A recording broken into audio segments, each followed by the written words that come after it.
Michael Spence, you're a specialist as well, besides your normal studies, and you're teaching at New York University. You're also a specialist of emerging markets. We had a turmoil in those markets at the beginning of the year. Is the turmoil over?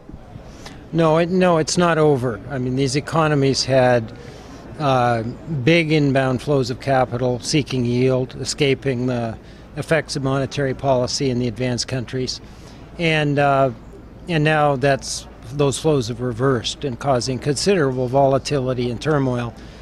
I'm pretty optimistic they'll right the ship, but it's going to take time and it will slow them down in the course of righting the ship. So it'd be too soon to say it's all over or to dismiss the people who say it's going to derail the growth process in these countries. Having said that, it's a subset of countries that, were the targets of this inbound investment. The fragile five are the ones that are usually referred to: Brazil, India, South Africa, Turkey, and one other I can't remember, Indonesia. China's completely different. The Chinese capital account was closed and it's been an excess savings environment forever.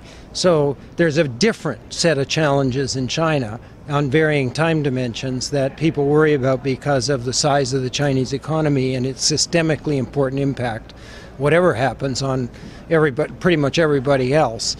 And so in the markets where investors are thinking about this, they're worrying about both things, and it's pretty confusing right now. But I think on the whole, a year from now, we'll look back and say, this is under control, the Chinese transformation's underway, the ship has been stabilized in these other countries on the capital account side.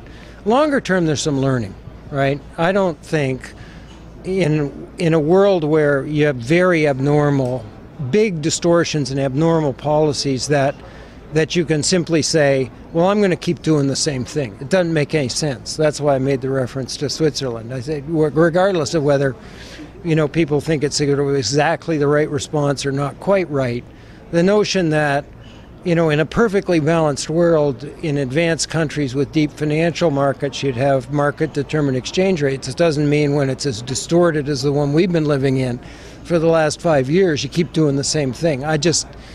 It's pragmatism over theory.